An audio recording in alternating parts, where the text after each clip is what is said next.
Dan kita fenomena, kita ngomongin Gen Z, kita ngomongin strawberry generations yang lemah, yang ditoel dikit butuh healing. Ini sebenarnya bukan hanya Indonesia, ini seluruh dunia ya. Tapi kebayang nggak sih kalau kita bisa meng-unlock ini, ya kan? Dan kita lebih dulu meng-unlock dan memahami, maka ini adalah the new engine of growth buat ekonomi negara kita dan untuk dunia. Halo guys, balik lagi kita di Bellpods, sarana tempat pendidikan tentang Web3, kripto dan blockchain. Kali ini gue datangan tamu yang sangat-sangat spesial, yang gue udah tunggu-tunggu kehadirannya dari tahun lalu. Saat ini beliau udah hadir.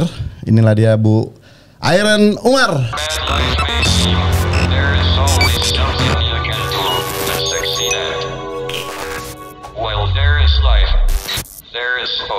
Halo Bu. Halo, what's up? Makasih Bu. Terima kasih. Kita makasih banget udah datang Bu Iren. Juga. Udah sering di podcast kayaknya nih ya. Lumayan. Udah sering banget ya. Kan saya udah lihat kreatif ekonomi. Oh, kreatif ya. Jadi podcast salah satu kreatif ekonomi juga ya? Boleh dibilang begitu karena digital content kan. Oh, digital content ya. Oke, jadi Bu Umar ini adalah wakil menteri ya. Wakil menteri Ekraf sekarang ya. Betul. Sudah kementerian sendiri ya. Kalau yang dulu kan di bawah Pak Sandi kan masih di bawah pariwisata ya. Kalau di bawah Pak gitu Sandi ya. itu pariwisata dan ekonomi kreatif, udah kementerian tapi kan dua. Sebelumnya itu dengan Pak Triawan Munaf itu badan ekonomi kreatif. Nah sekarang kita ada dua-duanya nih, ada kementeriannya, ada badannya. Oh, badannya tetap jalan? Badannya tetap jalan. Jadi kita 2 in 1. Orang-orangnya sama persis, satu orang, tapi kerjaannya 2, tapi ya jobnya 1 gitu. Lumayan juga ya. Lumayan. Ini kalau saya lihat efisiensi namanya. Bu Iren ini sering jalan nih Bu. Kesana kemarin gimana? Nggak capek atau gimana? Wah, jangan bilang jalan. Nanti orang ngirain jalan-jalan bukan jalan-jalan kerja. Ya? Ini namanya jalan untuk kerja. Gitu. Oh, jalan untuk kerja ya. Kalau kata Pak Jokowi apa? Apa ayo? Belusukan. Iya, belusukan ya. Baiklah, kita kemana saja di mana supaya kita ke grassrootsnya kan, tahu persis apa yang terjadi. Langsung terjun lapangan lebih asik juga kan? Iya. Oke, jadi Bu Iren ini ya, jadi sebelum masuk menjadi wamen, ini saya dengar-dengar pernah jadi ini juga ya, penyiar radio ya.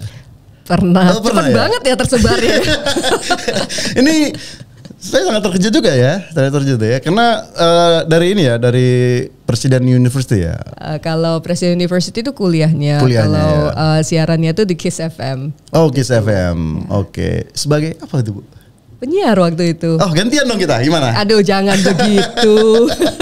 Itu udah pas waktu muda. Waktu muda ya. Sekarang tapi punya bakat untuk ngomong berarti ya? Kalau ngomong enggak, malahan diasahnya di sana. Jadi, ngomongnya di sana. Ngomongnya di sana. Jadi diajarin di sana, diasah di sana kan. Kalau siaran itu kan nggak ngelihat manusianya ya.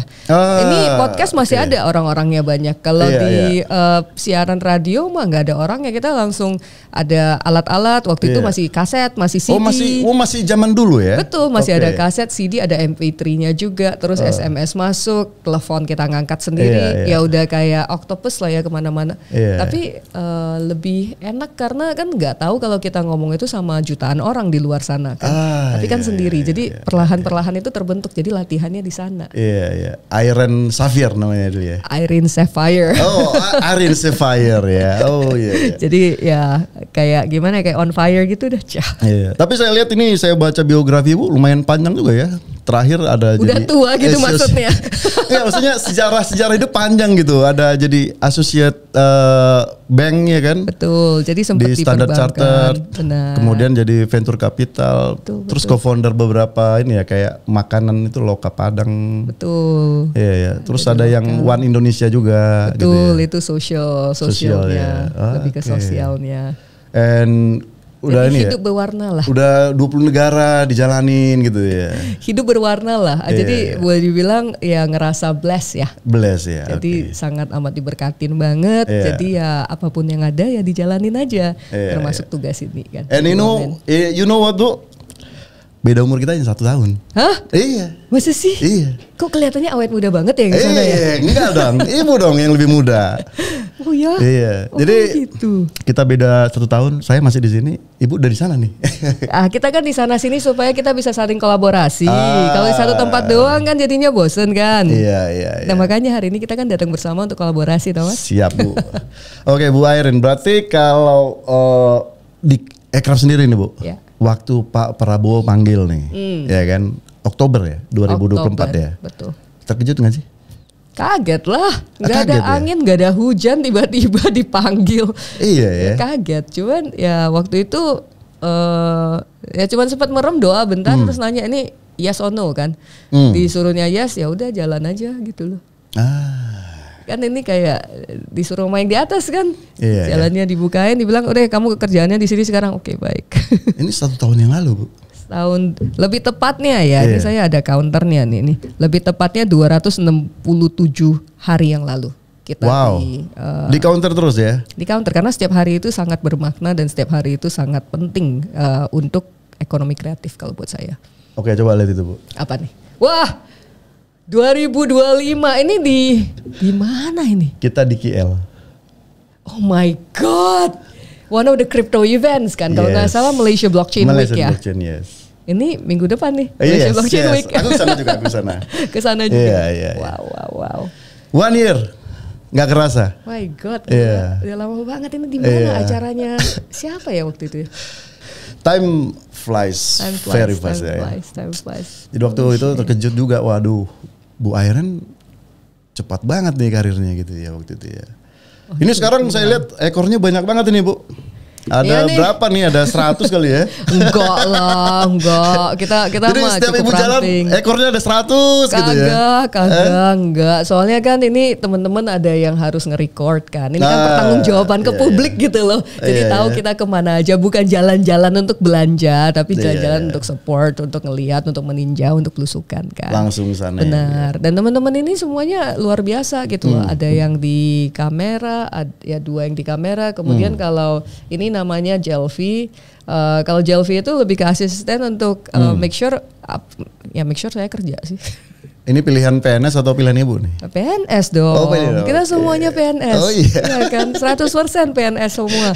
Karena pinter-pinter kan. Jadi kalau misalnya orang-orang bilang PNS, ASN itu nggak cepet ya belum ketemu sama yang di Aircraft. Cepet ini. Oke Bu Iren. Ini terakhir kalau yang gua tahu kan ibu dulu di ini ya Y3ZZ ya. Y3ZZ ya. CEO ya, CEO dan co-founder ya, which is in Singapore, right? Itu kita kalau legalitas mulainya boleh dibilang Singapura sebagai salah satunya. Tapi kita ada operation di beberapa negara kan. Yang Indonesia, Filipina, Thailand, Malaysia, Singapura yang main ya. Di Taiwan juga. Oh berarti hampir seluruh Southeast Asia ya? Ya, kalau Southeast Asia, Vietnam juga saya kelupaan. Jadi Southeast Asia itu under kita, Taiwan karena co-founder saya juga dari sana kan, dan kita ada beberapa team members yang di sana. Gitu. Oke, berarti ini salah satunya Ibu Iren jadi menteri kawan-kawan. Wakil menteri. Ya kan ada menterinya. Ada kan? Menterinya betul. Iya, wakilnya nggak peduli Bu. Aduh. Ya kan? Siapa tahu nextnya bisa lebih oke lagi kan? Aduh, kita fokus ke wakil menteri dulu. Ini masih belajar nih. Oke Bu, sebelum kita masuk ke pembahasan yang lebih serius nih Bu. Oh dari tadi belum serius nih? Belum serius, wah. Bu. Nih gue ada pantun Bu. Apa ayo? Scroll TikTok sambil minum kopi. Cakep. Ini kreator muda penuh ide gemilang. Cakep. Selamat datang di ruang kolaborasi Wakil Menteri Aircraft Inspirasi yang Cemerlang. Awesome, thank you banget. Sorry Bu, gue bukan orang kreatif tapi belajar untuk menjadi orang kreatif Bu. Kita semua lahir dengan kekreativitasan kita, tapi masing-masing beda-beda. Makanya kalau Mas adanya di podcast gitu. Iya. Itu kreatif juga, harus self love Mas. Jadi harus apresiasi diri sendiri kalau abang gitu. Aku manggilnya abang atau Mas sih? Kita kan beda 1 tahun. Jadi panggilnya abang? Bel aja. Masa Bel aja? Oke, baiklah. Oke, Bu Iren. Ya. Pertanyaan pertama nih. Apa? Dari netizen nih. Dari netizen Bu. Baik, siap-siap dulu. Ini bilangnya gini Bu. Ini ada ChatGPT kan, berarti bisa nyontek dong. Call a friend gitu. Oh belum dulu, jangan dulu ya kan. Pertanyaannya nih gini Bu, ini kan pembukaan nih sekarang kan udah masuk ke Gen Z ya. Gen Z itu katanya sulit diatur, ya. Terus dia punya pandangan sendiri, terus orangnya itu free gitu ya. Ini kan menjadi tantangan tersendiri nih buat Indonesia Mas, yang katanya 60% itu 2045 itu berangkat kerja semua nih Bu. Ya. Sementara anak-anaknya yang Gen Z ini sama mungkin generasi Alpha dan lain-lain itu kan ini agak susah diatur nih Bu. Nah ini gimana sih dari sisi aircraft memandang ini? Apakah sebagai kayak semacam benturan atau ini menjadi solusi gitu? Seperti apa? Kalau buat saya, aku agak positif ya, karena kita dulu sempat jadi anak kecil juga kan, jadi anak remaja juga toh. Orang tua kita juga menganggap kita susah diatur kan. Waktu kecil ya. Bener kan? Oke. Jadi sekarang ini sebenarnya yang dibutuhkan adalah pemahaman dan understanding language-nya teman-teman Gen Z ini, cara berpikirnya seperti apa dan Gen Alpha-nya seperti apa. Kalau misalnya kita tahu mereka frameworknya seperti apa, maka kolaborasi akan terjadi supaya tidak ada generation gap. Kalau kita kan the cool gang kan. The cool gang. Ya tahu kita ke atas bisa, ke bawah bisa ya. Kita lahiran 80-an. 80-an makanya ada inventor. babies. Betul, kita inventor loh. Dan sandwich generations loh. Sandwich generation. Bener kan? Atas, bawah. Betul. Jadi kalau kita sandwich berarti kita translator. Yang atas kita ngerti, yang bawah kita juga ngerti. Oh ya, sampai kita tahu film hitam putih. Betul. Dan kemungkinan nanti kita hidup di zaman hologram. Benar. Kemungkinan. Udah mulai hologram itu. Ya. Jadi kita ada di posisi, menurut aku kita sangat beruntung banget karena kita memahami 3 bahasa. Bahasa yang di atas kita, bahasa kita sesama, sama bahasa yang masih muda di bawah kita. Nah, sekarang ini kemungkinan dari kitanya itu karena kita sudah mulai berumur kali ya. Nah, jangan dulu, kita masih panjang. Benar, kita mungkin udah capek jadi sandwich gitu ya. Kadang-kadang mungkin kita lupa untuk memahami adik-adik kita yang masih baru ini. Dan jadinya kan judgmental kan. Judgmental ya. Tuh. Dan kalau kita nggak mau ya harus pahami dengan mereka cara berpikirnya seperti apa, karena mereka brilliant banget. Iya, mereka brilliant. Iya. So kita yang ngikutin mereka.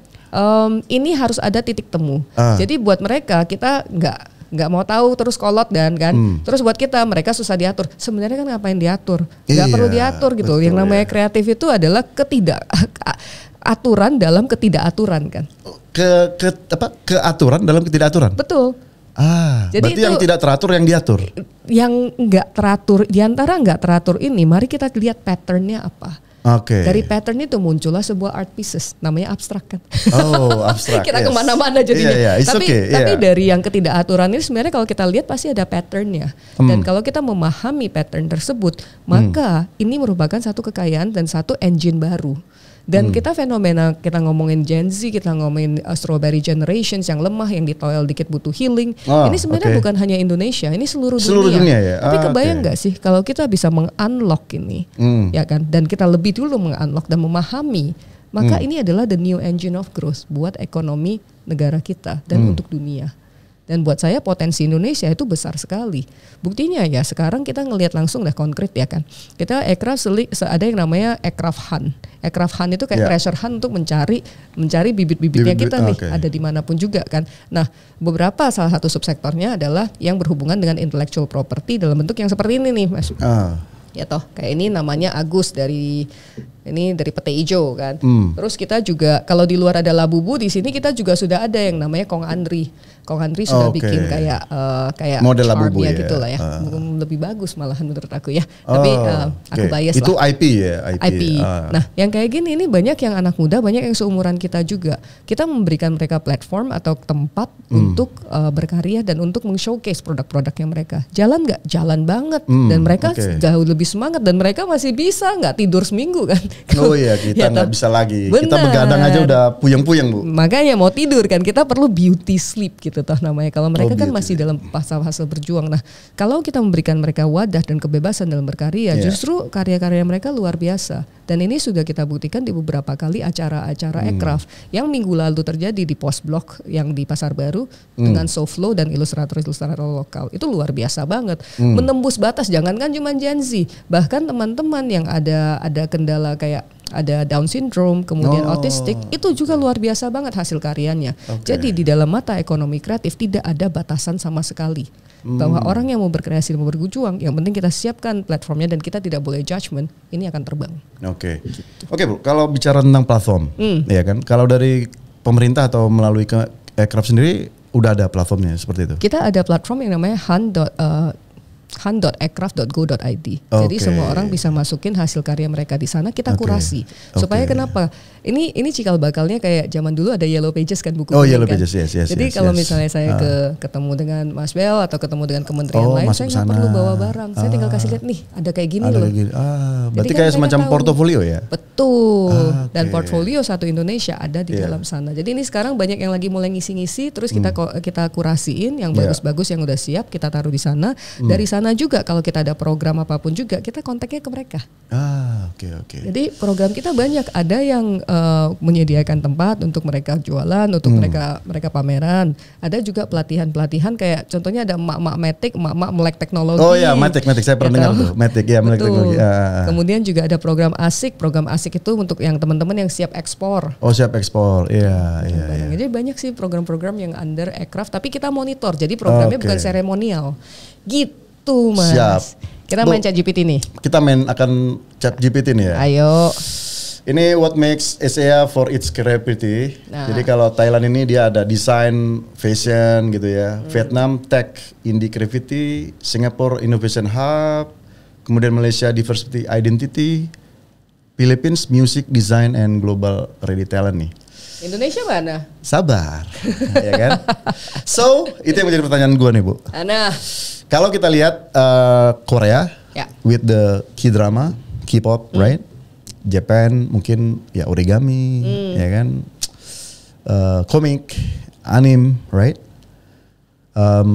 Malaysia mungkin Upin Ipin ya. What Indonesia? Indonesia pertama kulturnya kita adalah source code kita yang paling besar sekali. Source code itu apa? Itu tempat di mana kita bisa ngambil sumber inspirasi. Right. Kalau kita dari Sabang sampai Merauke itu nggak habisnya deh kalau kita cerita mengenai budayanya kita. Dari budaya gitu, bagaimana kita bisa menjadikan itu sebuah produk atau sebuah produk baik digital ataupun non digital. Ya toh, yang saya pakai ini contohnya ini ilustrator lokal dan ini menggunakan Betawi kan? Iya, logo Betawi sama ini ya batik ya. Betawi dan batik dan kemudian dibikin dalam bentuk yang cukup modern. Dan ini hasil karya dari Softflow kolaborasi dengan ilustrator lokal.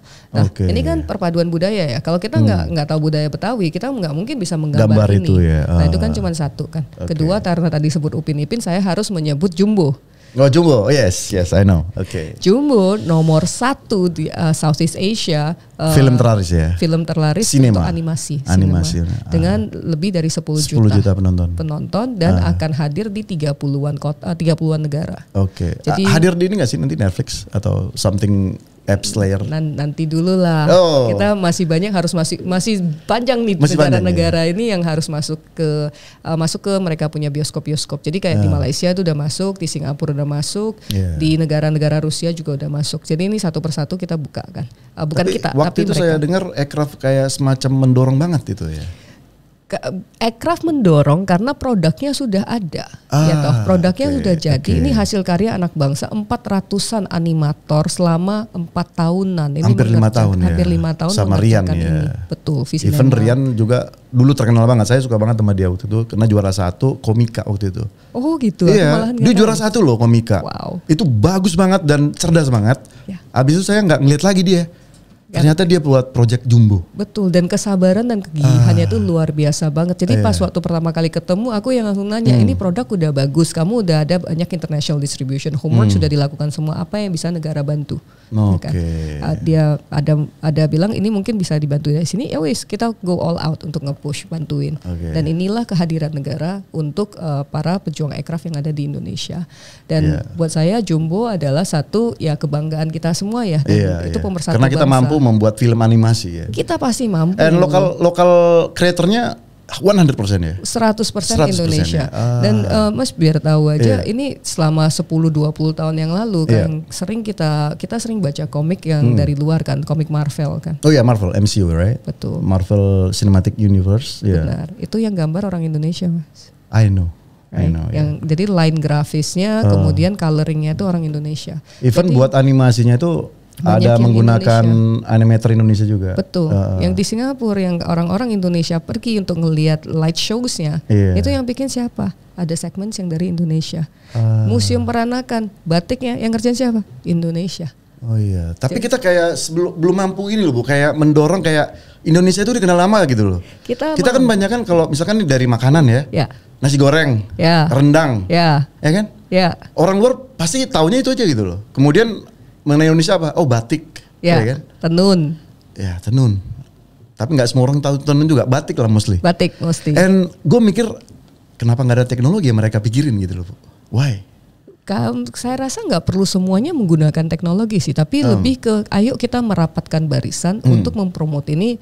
Jadi jangan sendiri-sendiri. Selama ini kan semuanya jalan sendiri-sendiri ya. Makanya dari Pak Prabowo itu sangat clear banget. Jangan lagi ya guys ya, ada yang namanya ego sektoral. Kalian semua harus bersatu jadi satu. That's why beberapa hal kita nanti ada di beberapa international expo itu yang hadir bukan pavilion aircraft gitu loh, atau pavilion kementerian ini, pavilion ini, yang ada adalah pavilion Indonesia. Indonesia. Kita harus bersatu, dan ini pesan yang sangat amat kuat banget digaungkan kan. Dan ini yang sedang kita lakukan supaya pada saat kita maju, we go as a country. Kita bukan maju sebagai batik Pekalongan, batik Solo, batik ini, batik itu, tapi kita maju sebagai batik Indonesia. Di mana di bawahnya ada batik ini perbedaannya apa. Nah itu yang perlu kita rapikan kan, supaya jalannya bareng. Nah Indonesia sebenarnya bukan hanya batik Mas. Jadi kalau misalnya kita ke Jepang itu jangan fast fashion lah, itu ready to wear-nya kita, baik dari sepatu sampai baju itu udah dikenal. Even di Singapura itu ditunggu-tunggu sama teman-teman saya yang bankers yang di Marina Bay Financial Center itu. Mereka tanya-nanya, Rin kapan bawa merek-merek ini ABC gitu. Aku yang kadang-kadang beberapa merek itu aku aja nggak tahu gitu loh. I'm like ini aku harus temuin nih, karena banyak banget yang mereka lebih tahu bahwa ini merek Indonesia. Kalau datang ke Singapura bazar kita mau belanja. Dan memang aku ngeliat kayak misalkan kontes-kontes Miss Universe, misalkan kontes Miss World juga, itu pakaian mereka luar biasa megah sih. Istilahnya ngikutin culture-nya kita. Betul. Dan mostly kayak burung-burung gitu ya. Modelnya gitu ya. Dan salah satu supporter saya nggak tahu sampai sekarang masih atau enggak, ada satu merek yang namanya Juara. Juara itu kayak ada body lotionsnya, ada dia menggunakan basisnya herbal dan jamu-jamu Indonesia yang kearifan lokalnya itu ya, yang dijadikan produk untuk body oil lah, untuk inilah, untuk itu. Jualannya di mana? Di Amerika. Ekspor juga ya? Ekspor ke Amerika. Itu main market ya. Indonesia ada lagi IP yang namanya di Bandung tuh, saya sering banget sebut-sebut, namanya Machine 56 kan. Mereka jualannya itu cyberpunk style gitu loh. Cyberpunk. Iya, jadi kayak ada helmnya, terus ada jaketnya, keren-keren kan. 90% pangsa pasarnya Amerika. Games Indonesia. Bahkan Deus tahu Deus tahu. Yang di Bali kan? Tahu. Dulu orang Amerika itu ke Bali tuh gara-gara Deus tuh. Betul. Gitu. Tapi juga selain dari itu ada gamesnya kita Mas. Jadi games Indonesia itu sudah menang awards di Tokyo, di Busan, di Amerika. Udah dikenal. Tapi saya balik ke Indonesia nggak ada yang kenal. Jarang banget kecuali di game industri. Nah, apa yang kita bisa lakukan sebagai warga negara Indonesia adalah saya selalu mohon banget ke semua orang, kasih satu kesempatan, coba main game Indonesia, coba cari brand lokal, sepatu lokal, coba dipakai dan dirasakan bedanya. Saya ini lagi pakai yang ini nih, ini Spirit of Collaboration. Aku lagi pakai sepatu kolaborasi Brodo dan Brodo ya. Brodo sama tai lalat dan tolak angin. Jadi makanya warnanya kuning ngejreng. Terus belakangnya ada tulisan tolak angin. Kemana-mana aku tanyain, tolak angin kapan keluar sepatu? Itu nggak mungkin dong, tolak angin keluarnya jamu yang bisa ngeluarin sepatu Brodo. Dikawinin ya jadilah sepatu kuning ngejreng ini. Tapi nggak masuk angin Bu ya? Nggak masuk angin ya? Selama ini sih kakinya belum masuk angin sih. Jadi ini kan karena tolak angin, jadi sambil jalan kita menendang angin gitu. Jadi cukup cushion nih. Nah ini silakan dicoba gitu loh. Jangan ngelihat kalau ini merek lokal terus yang kita langsung pasti nggak enak. Itu kan stigmanya kita ya. Nah ayo kita nyoba sekali aja, kamu akan kaget gitu loh. Saya juga udah mulai sih Bu pakai brand-brand lokal. Mantep gitu dong. Oke Bu, the nextnya itu gini loh. Aircraft ini kan sekarang udah berdiri sendiri ya, as kementerian ya. Betul. Berarti dalam tanda kutip powernya udah lebih gede dong. Ya nggak sih? Kok ngomong power? Ini with kan great power ini kan with great power come greater responsibility. Iya kan? Dan anggarannya pasti lebih gede dong dibandingkan waktu zaman sebelumnya Backcraft kan. Kalau responsibility iya, kalau anggaran enggak. Anggaran enggak ya? Oh itu saya nggak mau lanjut aja. Anggaran nggak, tapi gini, yang paling penting adalah berapapun juga anggarannya, kita kan entrepreneurs ya. Jadi berapapun anggarannya, kita akan terus maju terus. Caranya gimana? Kolaborasi. Ya. Okay. Dan udah terjadi dan sudah terrealisasi kok. Oke. Ya. So kalau yang saya dengar kan di aircraft itu ada 2 bidang ya. Mungkin one is tech and the second is non tech kan itu ya? 17 bidang Mas. Oh iya 17 bidang, maksudnya dibagi antara 2 itu Bu? Kita bagi 3. Bagi 3. Ada yang budaya, ada yang berbasis digital dan desain, berbasis digital dan aplikasi, kemudian terakhir berbasis media. Oh ada 3 itu ya. Misalnya 3 kelompok besar itu ya. Dan 17 besar itu kan yang umumnya lah ya. 17 yang lebih spesifik lagi. Kayak penerbitan itu under kita, kemudian digital assets under digital content itu under kita. Ada film, musik, kemudian juga aplikasi lah ya. Games, fashion, kriya, kuliner itu under kita. Arsitektur, interior design termasuk interior design di cafe dan kawan-kawan itu under kita semua. Ada 17. ChatGPT udah tahu. Iya, saya udah baca. Udah keluar dia. Karena kalau saya ingat dulu kan yang pegang Pak Tri Munaf ya dulu ya. Pak Triawan Munaf. Jadi yang awal-awal lah yang bangun. Betul. Karena kan beliau kan orang branding, orang media juga ya. Betul. Jadi waktu itu gue masih ingatnya tuh fokus dia ke aplikasi tuh Bu. Makanya kayak unicorn sekarang itu memang saya nggak bisa bilang itu nggak lepas dari Pak Tri Munaf waktu itu. Betul. Masuk Gojek, Traveloka, tiket dan ya aplikasi-aplikasi yang besar sekarang itu. Pas zamannya itulah mulai. Iya, zaman dia. Jadi sampai sekarang ini kita kan mau jadi orang yang selalu ingat dengan yang terdahulunya kita kan. Jadi pas waktu aircraft terbentuk, Kementerian Aircraft ini terbentuk, Bang Menteri dan saya punya visi yang sama, which is kita harus tahu nih yang sebelumnya kita itu sudah melakukan apa saja. Jadi kita sowan ke Pak Triawan Munaf, kita sowan ke Bu Mari Pangestu, kita sowan ke Pak Sandiaga Uno untuk melihat kasih inputs dong. Apa yang belum dikerjakan gitu ya. Dan apa yang sudah dikerjakan, apa yang supaya tips and tricksnya kita nggak mulai dari nol. Kalau nggak tinggal kan lanjut aja ngerajut ya. Dan kita nambah-nambahin sesuai dengan perkembangan zaman yang ada. Kan. Dan sampai hari ini silaturahmi kita masih sangat baik. Masih sangat baik. Masih sering ngopi bareng. Baru ketemu Pak Triawan weekend kemarin. Pas ada petualangan Sherina musicals. Musicals ya. Oke, jadi kalau ini saya langsung grab Ibu nih. Ayo. Jadi Ibu sekarang, ini kan Wamen nih, ya kan? Fokusnya mau kemana nih? Karena seperti we are like entrepreneurs, kita harus punya satu tonggak kan? Betul. Kita punya banyak ide, 100 ide, 1000 ide, we have a lot, ya kan? Even sekarang Indonesia juga, aduh Ibu yang mulai dari film, kuliner, apa semua, kita thousands, million, we have it, right? Tapi kita harus satu dong masuk. Jadi gini, ya kan? Kalau jadi yang namanya pemerintah, ibaratnya ini kan punya banyak anak ya. Terus kalau aku sebut nih di sini, aku mau fokusnya ke A gitu kan. Yang lain marah kan. Jadi kita harus netral. Tapi sebenarnya tapi nggak bisa diomongin ke publik ya. Ya gini, biar lebih netral lagi. Di keluarga itu kan ada anak kesayangan Bu. Enggak kok, kita semuanya netral, semuanya disayang kan. Semua disayang. Semua disayang. Tapi hokinya gini, karena di ekonomi kreatif itu banyak banget yang low hanging fruits gitu loh. Yang low hanging fruits yang tinggal dibariskan saja. Gantung gitu ya. Betul, gantungannya udah tinggal dipetik gitu toh. Tinggal kasih bensin jebret, langsung zeng gitu langsung kan. Terbang ya. Benar. Jadi ini kita kumpulin aja barisannya karena you'll be surprised. Teman-teman ini nggak saling kenal kadang-kadang. Jadi pas dikumpulkan mereka bahkan kolaborasi antar mereka dan ini langsung kejadian nih. Jadi acara yang kita lakukan tahun lalu yang acara apapun juga menurut aku ya title is a title ya. Jadi pas kita ngadain acara selalu kita katakan guys kalian di sini jangan jadi SPG SPM doang ya. Kalian harus ngobrol ya. Kemudian cari tahu satu sama lain. Jadi ada satu acara contohnya yang kita lakukan di Taman Mini Indonesia Indah di bulan Desember kemarin. Nah, per hari ini sudah banyak banget kolaborasi antara anak-anak itu yang mereka jalan sendiri. Dengan cara dia dari awal-awal yang guys ngomong ya. Termasuk ini sepatu. Sepatu enggak, sepatu ini kebetulan Brodo sama Tolak Angin sudah berjalan. Tapi nanti juga ada beberapa sepatu yang brand sepatu yang kita lagi kolaborasikan dengan beberapa IP lokal sih. Sebenarnya banyak sih Bu, saya pernah dengar itu brand lokal malah hype-nya di luar loh. Benar. Sampai Hijack Sandals itu udah sampai ke Jepang Pak. Iya. Jadi brand kita sebenarnya sudah, makanya saya bisa dengan PD memohon kepada seluruh warga negara Indonesia yang masih megang paspor hijau dan masih megang KTP, nyoba just give us a chance, satu kesempatan gitu loh. Tapi kadang-kadang nih, saya pernah cobanya di mana ya? Di mall mana gitu, dia punya kayak galeri tersendiri untuk jualan UMKM tuh, yang creativity nih. Tapi kalau saya lihat harganya Bu, mirip sama yang brand-brand luar nih Bro.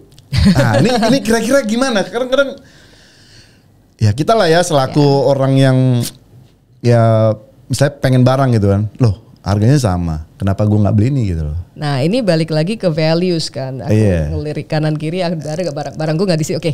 Jadi ada contohnya nih, ada satu tas mereknya merek Indonesia kan.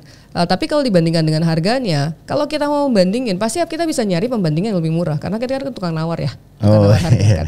Tapi kalau misalnya kita ngelihat seksama dengan kualitasnya, itu kebanyakan kualitasnya kita jauh di atas sono loh. Satu, kedua, ini buatan tangan bos.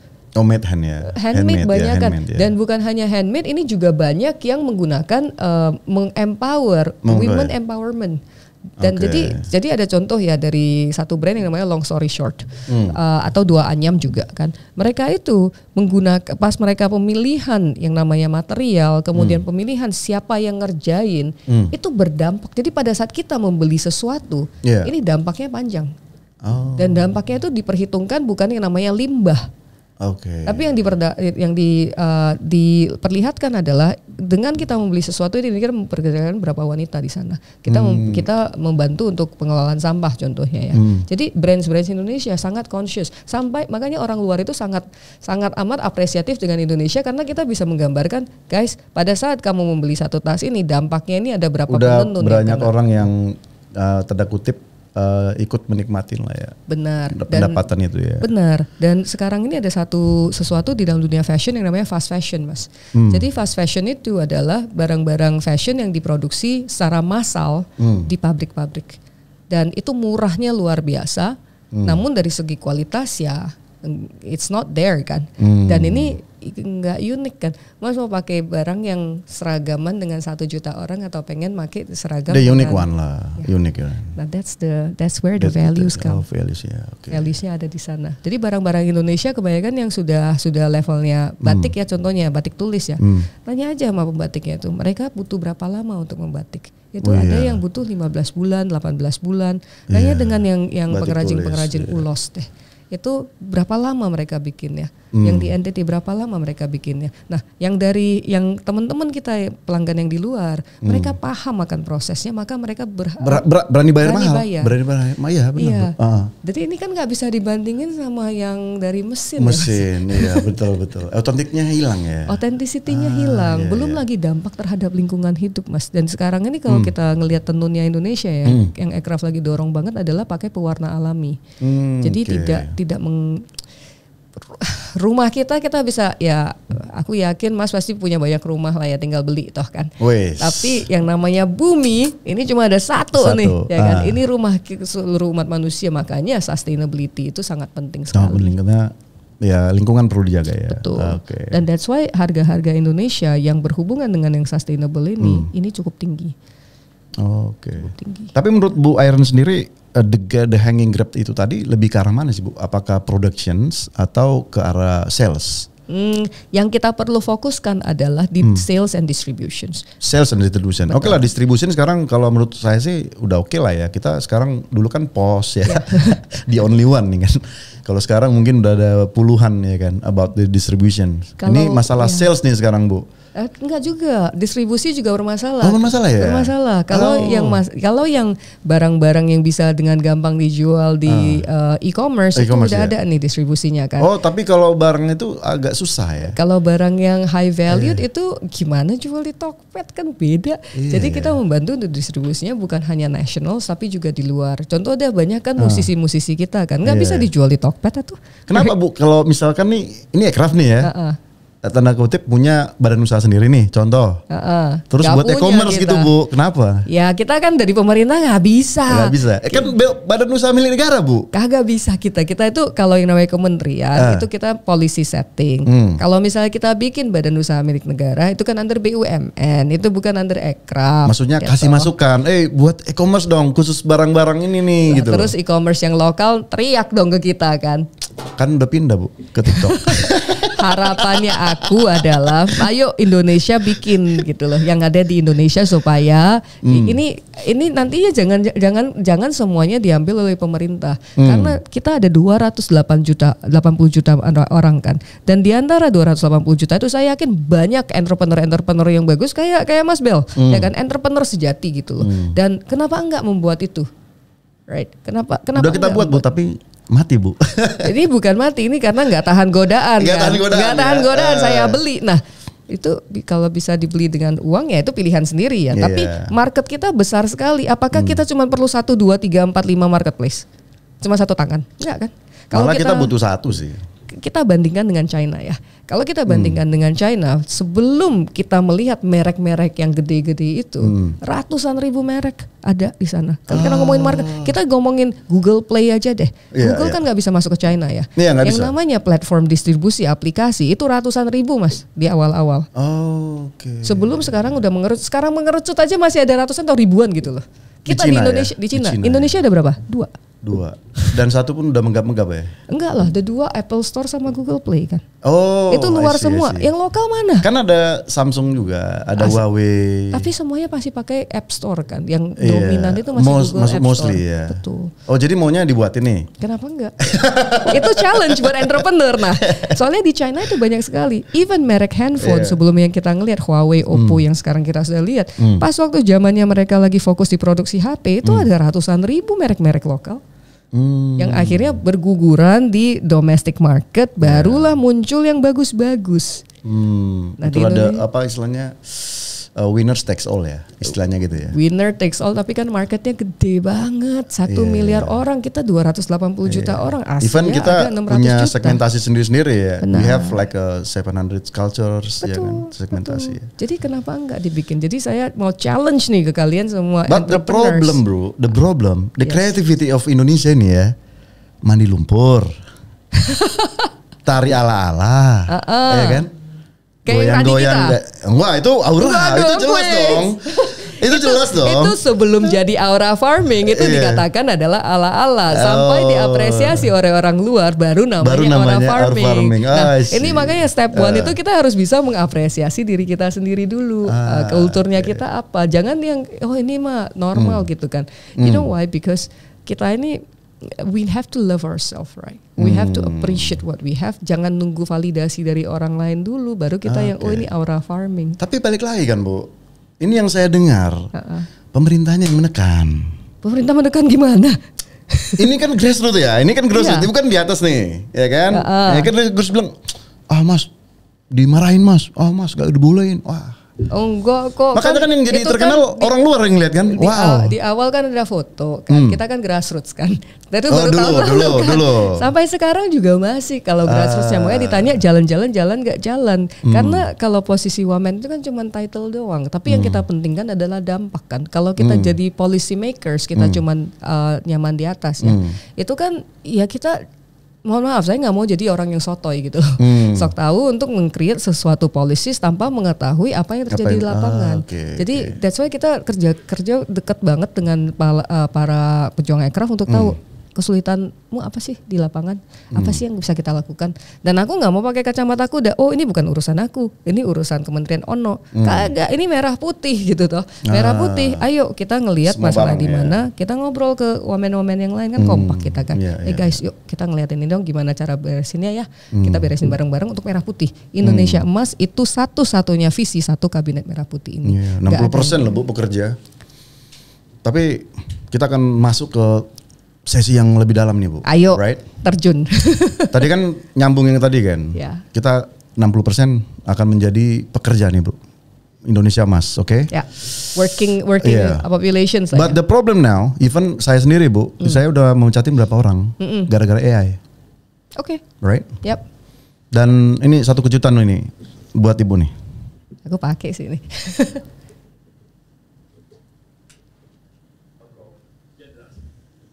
Mungkin 5 tahun terakhir ini pihak Anda merasa paling dirugikan. Tetapi lihat berapa ratus tahun kami menderita. Bangsa Anda datang untuk berdagang. Tapi lihat akhirnya. Anda merampas tanah kami. Anda pekerjakan rakyat kami tanpa upah. Anda atur patok tanah seenaknya. Anda naikkan pajak hingga titik kami bangkit is opgeleverd. Anda sewenang-wenang. Tenang, pangeran. Kalmeer, Valk. We zijn hier niet om te ruzien. Zit, Valk.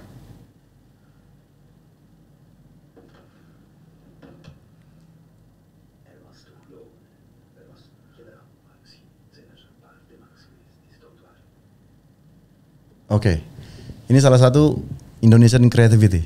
Dibikin oleh AI. Make all by AI. Yes. Right. Nah, aku mau nanya sesuatu.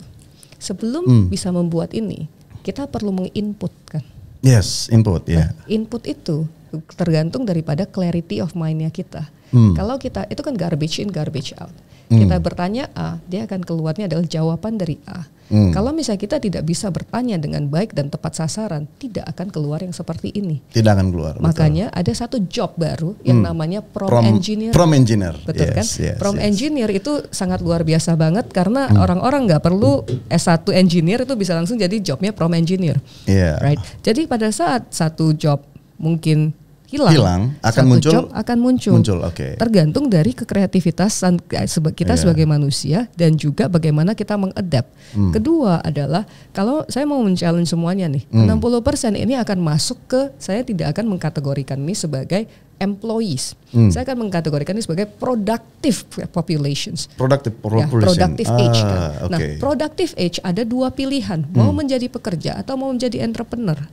Oke. Nah, kenapa tidak mencoba untuk menjadi entrepreneur? Yeah. Menjadi entrepreneur, orang-orang akan mengatakan saya tidak punya network, saya tidak punya modal, tidak punya modal, kemudian capital, tidak punya pengalaman. Yeah. Nah, sekarang dengan era teknologi yang ada, kalau kita mau menjadi seorang freelancer, itu kan entrepreneur ya. Kita mau menjadi entrepreneur. We pay ourselves, right? Correct. And we control our time. We control our time, that's entrepreneur, right? Okay. Jadi entrepreneur, kalau misalnya definisi entrepreneur itu hanyalah memiliki sebuah PT, gampang 15 juta udah langsung jadi PT gitu toh. Tapi true entrepreneurship is not by having a PT or not a PT. Tapi apakah kamu bisa mendapatkan balance itu dan mengatur diri kamu 24 jam nih. Entrepreneur bukan berarti 24 jam tidur terus ya. Itu lebih capek jadi entrepreneur. Lebih capek dong, menunggu dan menunggu. Come on. Dia entrepreneur itu harus aktif. Betul. Iya, harus aktif. Benar, harus kejar bola, nggak bisa menunggu kan. Kalau kita kerja kadang-kadang, aku dulu kerja kan ngelihat bos aku enak banget ya. Setelah jadi bos pusing nggak bisa tidur kan. We eat the last gitu loh. Kita makannya terakhir kan. Pasti karyawan duluan gitu loh. Tapi kalau misalnya kita bisa arahkan kepada freelancers, soul entrepreneurship, baru menjadi entrepreneurs dengan bisa meng-hire teman-teman yang lain, menciptakan lapangan pekerjaan, itu adalah true productivity. Ini adalah arah kemana perekonomian dunia akan bergerak gitu loh. Dengan adanya AI ini akan mempercepat, ini akan mengefisiensikan kita. Jadi kita satu orang nih, Indonesia punya 280 juta orang. Dengan adanya AI, kalau kita bisa menggunakan ini dengan proper, kita tidak perlu meningkatkan populasi, kita bisa mencapai 1 miliar productivity orang. Luar biasa kan? Lebih cepat ya? Lebih cepat. Even karena kita udah hampir 80% dari internet, ya kan? Free access udah bisa kan ya? Betul, dan bukan marketnya itu saya mengajak jangan ngelihat marketnya hanya market Indonesia, tapi ngelihat market global. Karena market global sekarang ini bukan hanya masalahnya aging populations kan, di mana banyak banget negara-negara yang productive age ya, populasi yang produktif itu sudah sangat menurun. Turun kayak Jepang, Korea, banyak kan negara maju itu produktif udah kurang sih. Kurang banget, mereka butuh orang kan? Butuh orang. Nah, kita kan cuma punya 280 orang. Iya, kita kan? punya ya. Okay. Gitu. Lewat internet kita nggak perlu terbang kan? Kita masih bisa makan padang gitu sini. Masih padang. Bayar 10.000 Bu ya. Benar, bayar 10.000. Dibayar sana $10.000.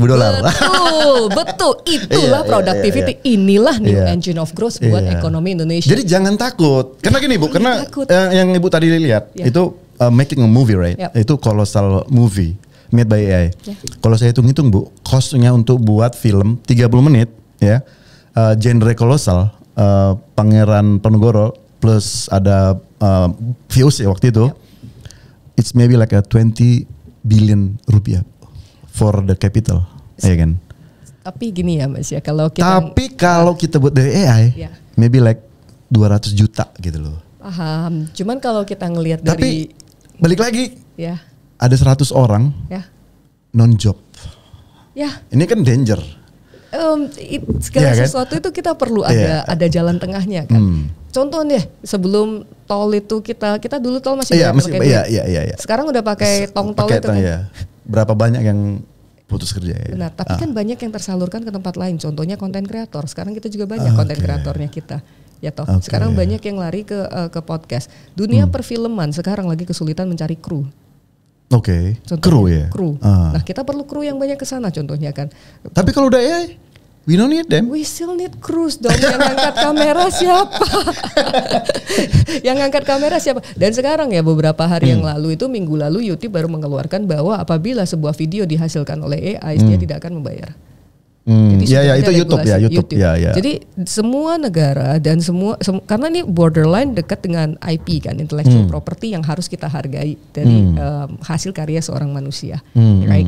Yang kita harus protect adalah promnya itu apa, makanya bisa menghasilkan ini. Ini kan sesuatu yang baru. Jadi semua negara lagi bergulat untuk melihat apa sih yang kita lakukan supaya protectionism terhadap kekreatifan manusia dan menghargai terhadap seorang hasil karya itu. Terakhir Denmark itu dia meng-IP-kan suara dan wajah. Oh gitu, aku malahan belum tahu. Oh iya, Denmark Bu, meng-IP-kan wajah dan suara. Jadi once AI create them, mereka bisa kayak YouTube itu bisa hapus gitu. Wah, itu aku perlu research nih mengenai ini. Itu Denmark. Thank you inputnya. Nanti aku coba lihat apakah ini. Wah, kalau gitu Indonesia banyak banget. Ya. Tapi kan kita data proteksi aja nggak jelas Bu, sering dihack, apalagi mengenai wajah yang dipakai.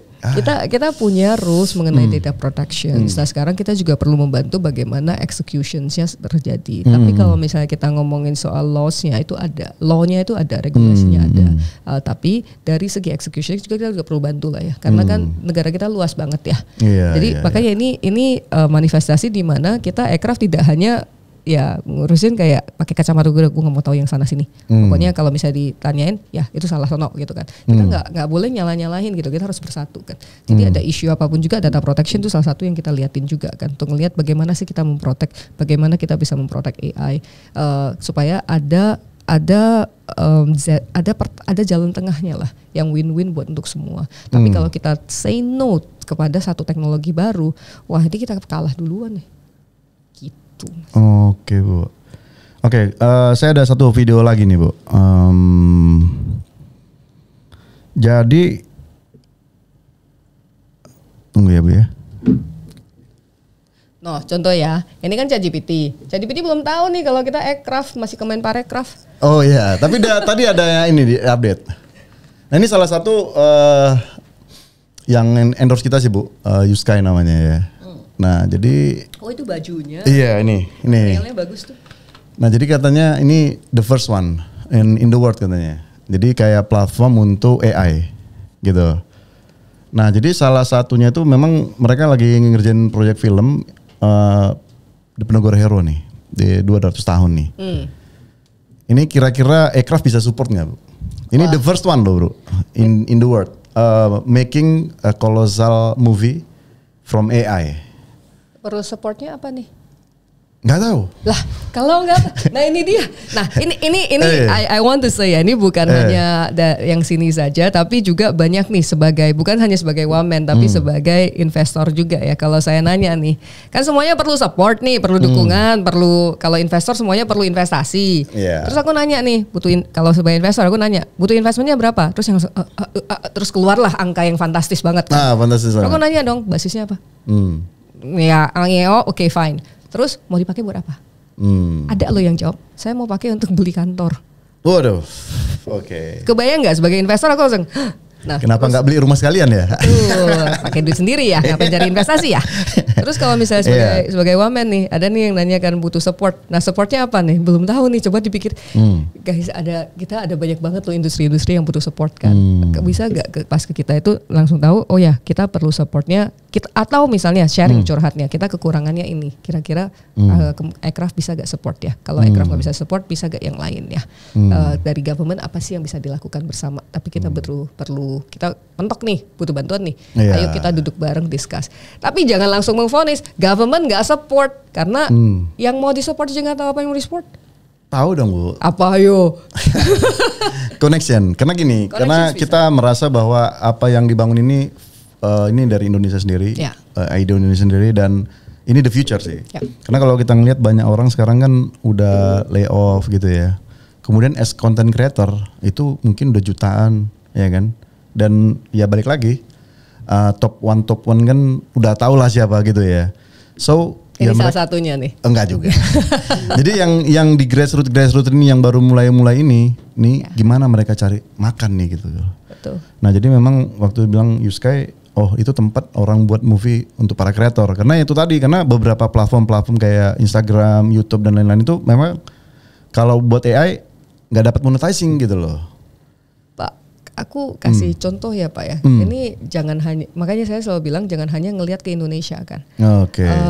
Produk-produk Indonesia itu digandrungin di Jepang misalnya. Oke. Jepang belanjanya di mana? Platformnya? Belanja Indonesia dong. Anim, ya kan? Platformnya di platform di sono. Nggak tahu. Rakuten. Oh Rakuten. Itu Tokopedia-nya sono. Nah, yang perlu kita lakukan adalah mempelajari datanya sono dan belajar cara ngeposting di sana. Berapa banyak teman-teman yang di Indonesia yang di sini mengatakan perlu ini, perlu itu, mau masuk ke sana untuk melihat platform mana yang dipergunakan oleh satu negara tersebut dan mencoba untuk masuk ke negara tersebut. Itu cuma satu ya. Kedua, Amerika gede kan? Gede. Pernah coba masuk Amazon nggak? Saya pernah. Amazon bukan sebagai membeli, sebagai menjual. Oh penjual, never, nggak pernah. Ini bisa dilakukan loh. Dan sudah dilakukan oleh banyak orang. Ketiga, China, besar kan? Oh iya, lewat itu, Alibaba, Express. Lewat WeChat. Jadi WeChat, di dalam WeChat itu ada Alibaba, ada store-nya, di mana itu bisa jualan gitu. Bisa jualannya ala-alanya seperti TikTok. Dan ada beberapa, kita kan diaspora banyak ya seluruh dunia ya. Seluruh dunia ada kan. Dan banyak banget teman-teman yang yang fasih bahasa lain toh. Coba bikin konten pakai bahasa tersebut dan jualan barang Indonesia yang etnik ke negara tertentu. Tapi riset dulu ya. Riset mereka kebutuhannya apa, pakai bahasa itu, pakai platform sana. Jalan itu Pak. Oke. Jadi jangan ngelihat hanya di Indonesia kalau menurut aku. Karena kalau kita hanya ngelihat di Indonesia, stuck ya.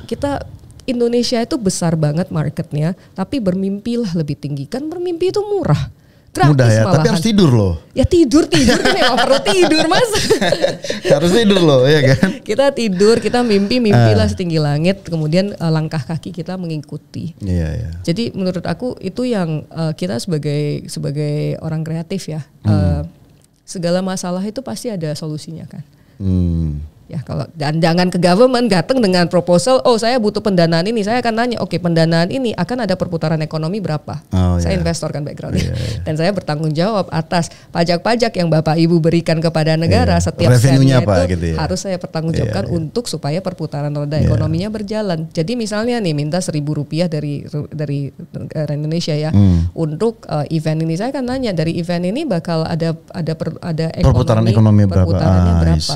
I see. Jangan ya nggak bisa jawab, nggak apa-apa. Ayo kita kulik bareng-bareng. Ini gimana ya untuk cara menghitungnya supaya saya juga mau tidur nyenyak. Ini duit pajak ini kan, saya juga mau tidur nyenyak bahwa setiap sen yang kita investasikan untuk membantu mendorong ini bisa menjadikan satu roda perputaran ekonomi yang berjalan terus. Gitu loh. Karena kalau Bu Iron tahun lalu jalan mungkin $100.000 nih. Tapi kalau sekarang udah jadi wakil menteri, ini ibu sekali jalan, ini misalkan ibu udah jalan ke sini nih di YouTube dikenal, ini udah $1 juta, $20 juta nih Bu perputarannya. Enggak lah. Ya, jadi tanggung jawab itu memang sangat penting. Tanggung jawab itu penting sekali supaya bisa tidur nyenyak kita kan.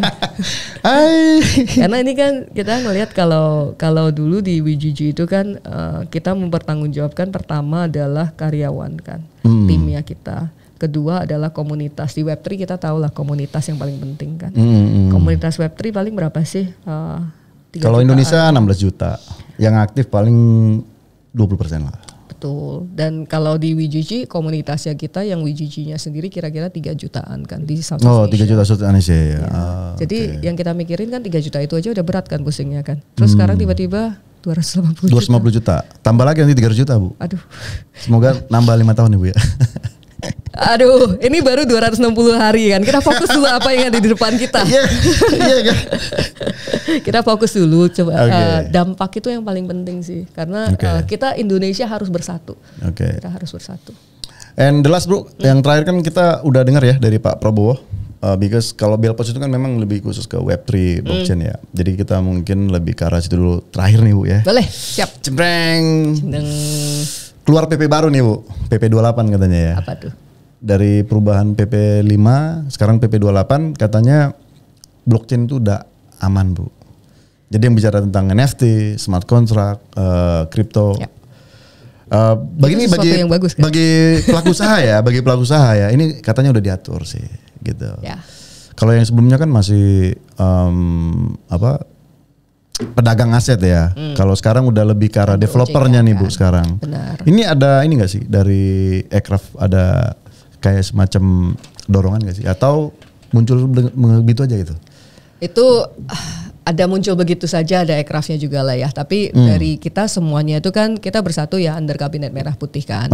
Dan sebenarnya blockchain ini bukan hanya dilihat oleh Indonesia, tapi seluruh dunia governmentnya lagi ngeliatin terus toh. Terus ya.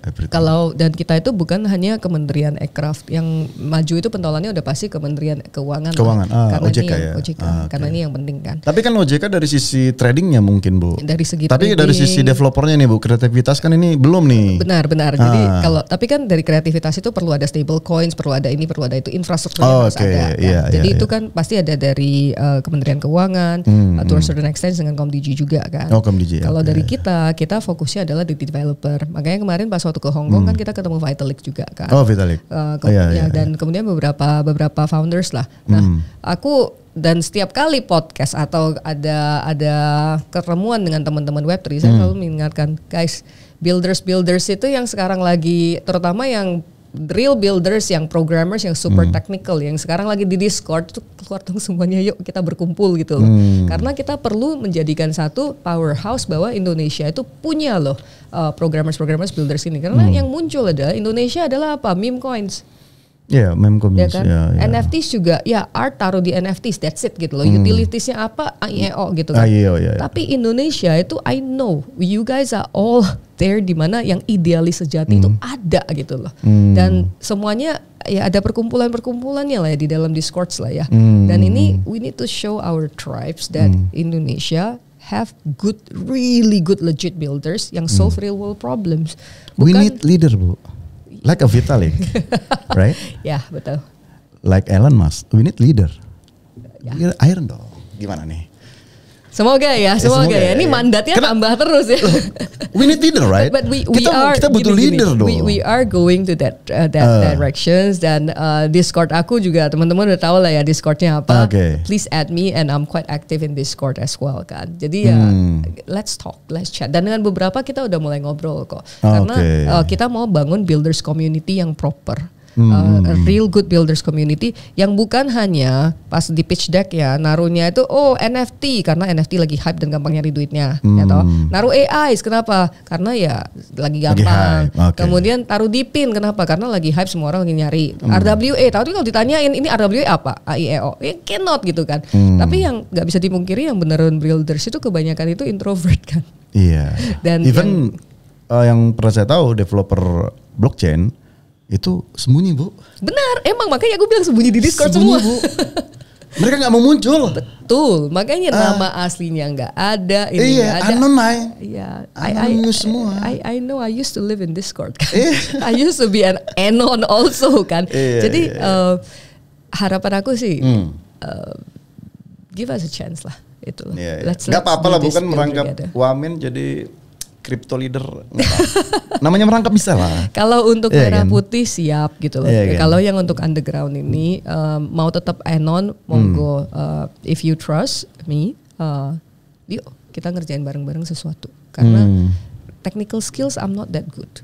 Kita nomor 4 loh, Bu, pemilik MetaMask di dunia loh. Kita terbesar. Karena adoption rate-nya gampang gitu loh. Karena orang-orang Indonesia. Jadi tahun 2021 kan waktu itu under WGG itu kita banyak memberikan pekerjaan juga kan. Baik sebagai Discord moderators atau waktu itu yang kontroversial adalah play to earn players. Kan. Jadi komunitas kita cukup besar dan growingnya dari sana. Dan banyak dari mereka itu buruh pabrik ada, pemulung ada, dan benar-benar grassroots Mas. Dan some of them don't even have bank accounts. Jadi account pertama mereka, financial tools mereka itu wallet DeFi ya? Bukan Web3 Metamask. Not even Metamask, Ronin. Ronin waktu itu. Itu wallet pertama unbankable-nya mereka ya. Benar. Jadi mereka nggak punya rekening bank, nggak punya ini, nggak punya itu. Punyanya Pak Ronin yang pertama. Karena kenapa orang Indonesia itu se-open itu gitu loh untuk sesuatu yang baru, yang penting mereka bisa berkarya kan. Itu banyak banget yang pertama itu Ronin. Terus mau diajarin Metamask itu setengah mati aku. Tapi minimal mereka mau belajar kan. Dan sekarang orang-orang ini mereka, I'm proud to say some of them sekarang ini udah jadi community leaders. Some of them udah menjadi trader. Some of them udah menjadi udah mulai belajar yang namanya programming lah, kecil-kecilan lah ya, karena mereka pengen arahnya ke solidity programmer. Belajarnya gimana? Otodidak di dalam Discord, nyari teman-temannya, ini gimana ya caranya ya. Dan berapa dari mereka kita berangkatin pertama kali naik pesawat, dan mereka bukan di ibu kota. Semuanya dari daerah. Dari daerah. Yang mana nyampe ke bandara itu harus naik bus, naik itu baru nyampe gitu loh.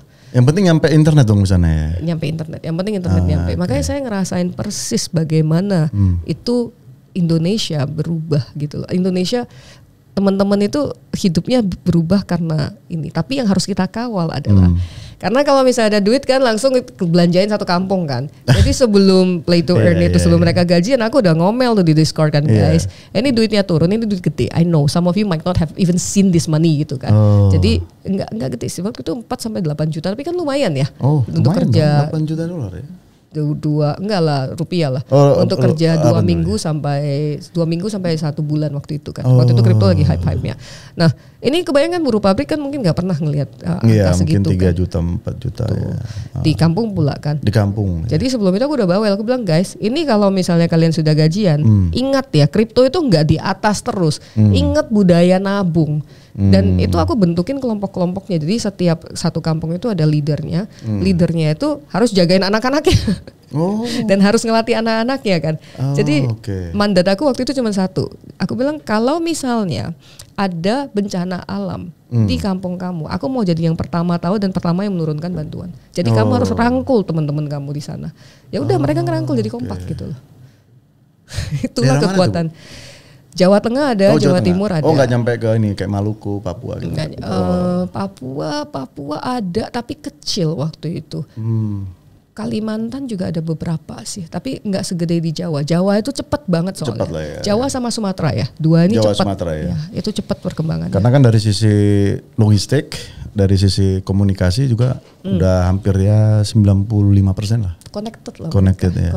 Dan ya mauan sih orang-orangnya mau kerja keras. Mau kerja keras ya. Okay. Ya. Dan diomelin mereka sih. Aku ngomel banget waktu itu duit ingat loh ya nabung. Udah dibilang ngomel terserah. Kan karena ada masa ininya ya, masa turunnya. Ada masa turunnya. Jadi kita harus pembekalan ini financial planningnya kalian seperti apa. Karena nggak pernah diajarin kan. Orang tua juga mungkin terlilit hutang. Yang ada hutang aku bilangin kalian harus bayar hutang dulu ya. Ingat loh hutang itu kan ya. Di bawah mati.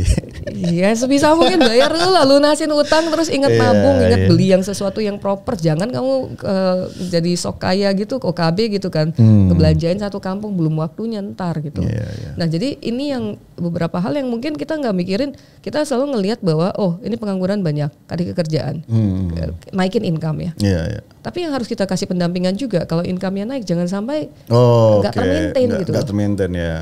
Langsung beli motor, bangun sana sini, begitu nggak ada job, ngutang, balik lagi, kolateral, diambil lagi, balik lagi miskin. Gitu aja sudah hidup itu. Aja kan. Gitu aja ya. Jadi kita selalu ngajarin mereka, oke, kamu sekarang mau belajar apa? Dari yang sudah kamu lihat di Web3, kamu pengen belajar apa? Ayo belajar gitu loh, supaya growth mindsetnya ada. Kalau enggak ini sebagai negara kita pusing ntar kan. Jadi I'm happy to say, dan aku pernah ketemu dengan beberapa dari mereka, and gila ya itu I felt very touched gitu loh dengan Web3 communities ini pas waktu kita ada acara setelah COVID kan. Itu ada acara di PIK kan, kumpul-kumpul, kita bikin booth kecil.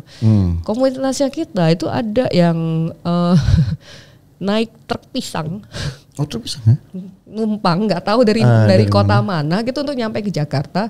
Terus nyampe langsung datang gitu kan, langsung mau bertemu langsung, mau foto langsung, pengen ngelihat apa yang bisa dibantu karena kita ada booth di sana kan, ada satu booth kecil. Mereka stay di sana, nggak aku panggil, nggak aku suruh datang semua kan. Terus aku nanya, Kak, malam ini kalian di mana?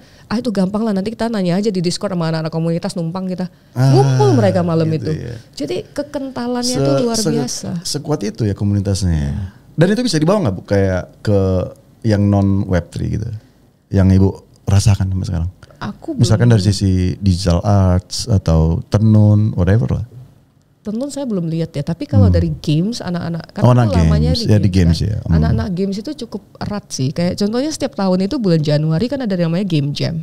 Anak-anak itu berkumpul tuh semuanya 48 jam nggak mandi kali ya. Itu mereka untuk nge-game jam itu kayak hackathon ya. Untuk games kan. Jadi itu anak games itu cukup kental. Tapi yang Web3 ini saya nggak pernah ngelihat sih. Ini yang dari nggak tahu backgroundnya apa itu beda-beda tapi mereka bisa bersatu gitu loh. Dan itu yang buat aku pas mereka datang aku terharu banget sih jujur karena kan aku ngomelnya parah kan.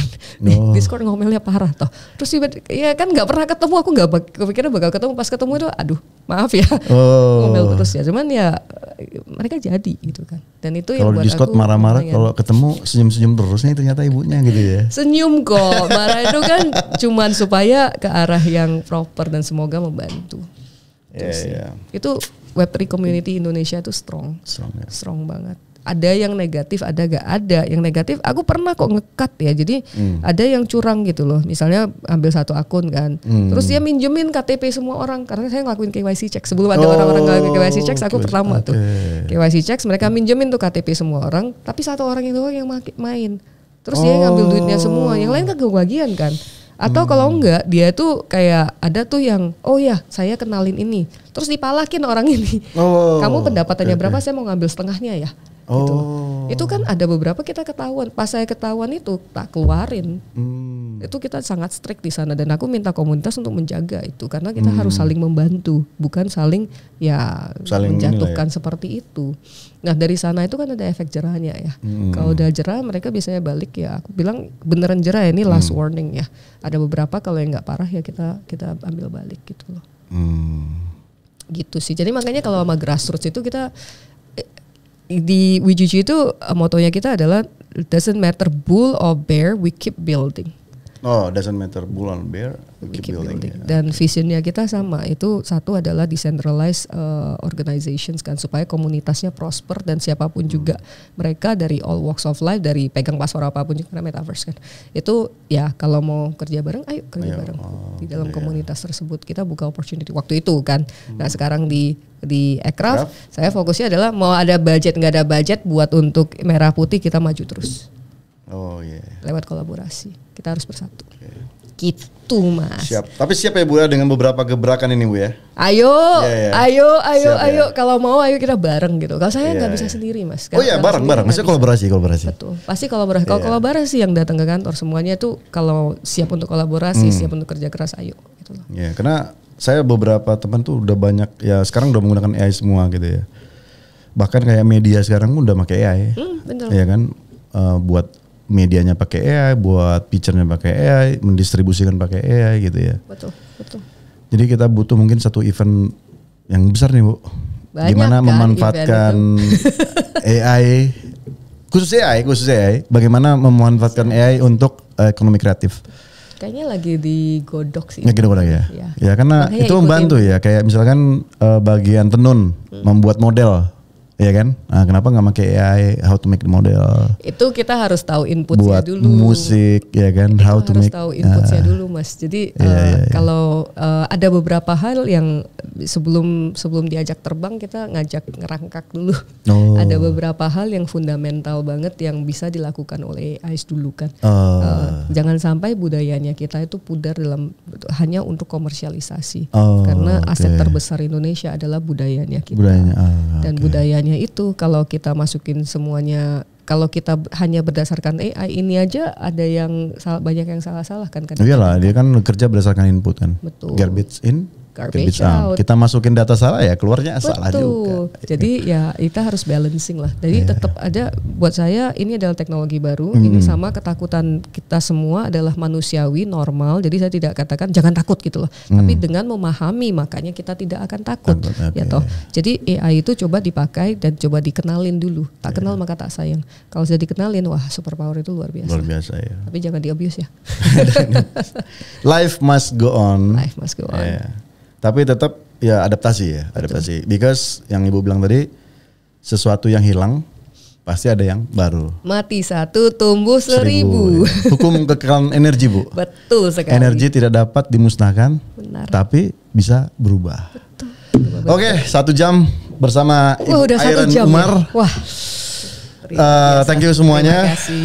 Ini kamera udah dikipas-kipas. Teman-teman bisa dapat ilmunya dari langsung wamen kita.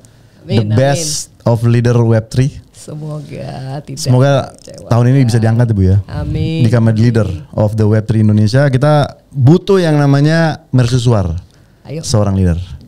Oke, Bu Airen, thank you for your time. Terima kasih banyak. Terima kasih banyak. Nanti kumpul lagi ya. Siap, pasti. Siap. Okay. Terima kasih.